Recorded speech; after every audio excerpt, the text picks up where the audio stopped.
not just bring this discussion to a close, but Alice, you know, these are very serious allegations that you've put forward, and people will be bound to ask, where is the empirical evidence? You say, oh, someone told me, and it is all predicated on hearsay. Do you have any stitch of evidence that your name also was mentioned, and you have there's a threat to your life?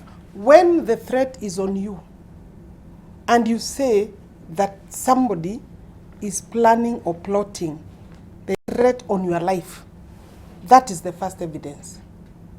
What I would be required to do is make a statement and maybe disclose a name or two. Are you going to do that? And therefore, let us not, and really, I'm not careless. And I'm a serious lawyer. I understand what I'm saying.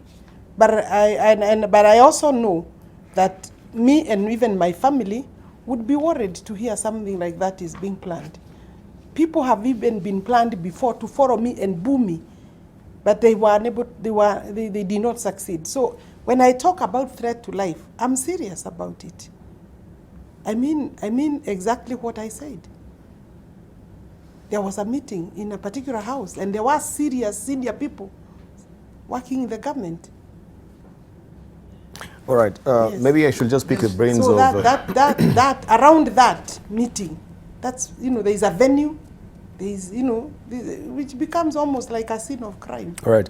Yeah. Prof, does it also maybe bring a sort of deja vu in terms of, maybe to you, this sort of arrest that we do have? Because I remember also, was it in 2017 or 2016 there, where we had also an interview here, and we had, a member of your party, that is Jeanette, and the flying squad were all over the basement, outside the Nation Center.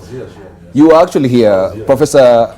You were with Junet in this particular forum, and I remember we had a tweet here. Yes. And someone was saying, "Oh, flying squad are outside." Then Junet actually pointed to the tweet and said, Dibali promised me that we're not going to have these security officers around.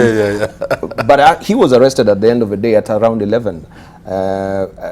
This sort of arrest that we're talking about, them coming and surrounding, do you think they're acting in the wisest of fashion? When we're talking about, a democracy, the country that we are in as Kenya is a democratic country, do you think these are the hallmarks of democracy? Briefly, as we wind up on this. I don't think so. That's why I'm saying that the use of the police to fight political wars, I agree with Alice, the use of the police or the security forces to fight political wars is anti-democratic, okay? But at the same time, when politics becomes so much a game of vitriol, a game of bile, then you invite that kind of thing. I see situations where, like my friend Mwaura is saying, where anger and intolerance dictate the character of politics we're engaged in. It doesn't help, just makes things worse. You will find that during the second liberation, it was the most difficult time, I remember, but we promised ourselves that we shall always be standing on issues of principle. Yes. And Bishop Okulu was very good at this. I think the sermon he issued in Easter 1991, I remember very carefully, which rang the bell for campaign against the one-party system. I was partly involved in that sermon. It was very dangerous, but because it was based on matters of principle and issues constitutionalism, it was very difficult for the Moi government to go against him. So that kind of sermon protected us, because you see, you cannot stop people from talking on principle, okay? But once you depart from that and things go personal and vitriolic, I have seen some of them in the paper here, and especially when it is led by people who are senior leaders of political parties or senior people in government, it becomes very dangerous. I mean, I'm sorry to say so, but I've read something here in one of these papers which leads to intolerance of followers. I think the DP Ruto was saying that. The Daily Nation? To BBI, I said BBI is meant to aid Raila personally. I don't think that's the kind of language you have, because that will just invite a similar thing from the other side. Page 5.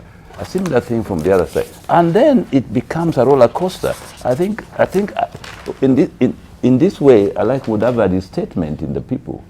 You say what you on a matter of principle, and you raise issues.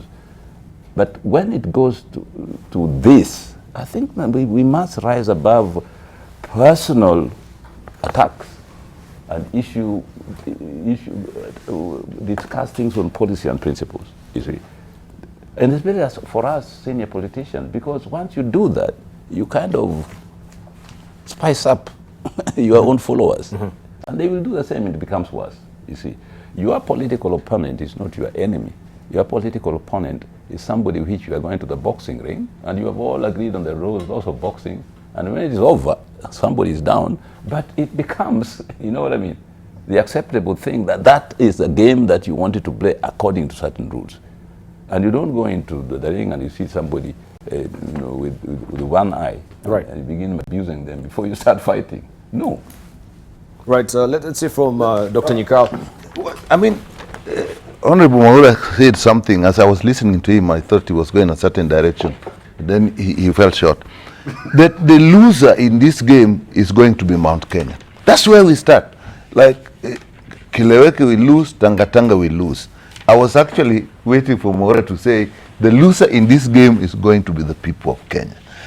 If we miss that focus in all this, and we organize ourselves, and there's no guiding principle, if we were fighting in church because there's one group for free education throughout, free healthcare throughout, the support of old people throughout, and those are the principles upon which we are fighting in church, it would be understandable. But what we are fighting is we are fighting that we are organizing ourselves in groups to take power without telling the people what we want to do with power, because that's a better persuasion. And in fact, if that comes an issue, you may very quickly find unity. I've wondered, as leaders, have we found it easy to mobilize people on cheap passion like tribe and so on, instead of going with the hard principle which says whether you are this tribe, this group, what we want is for Kenya to go forward, so that we change the thinking of people. Thank you.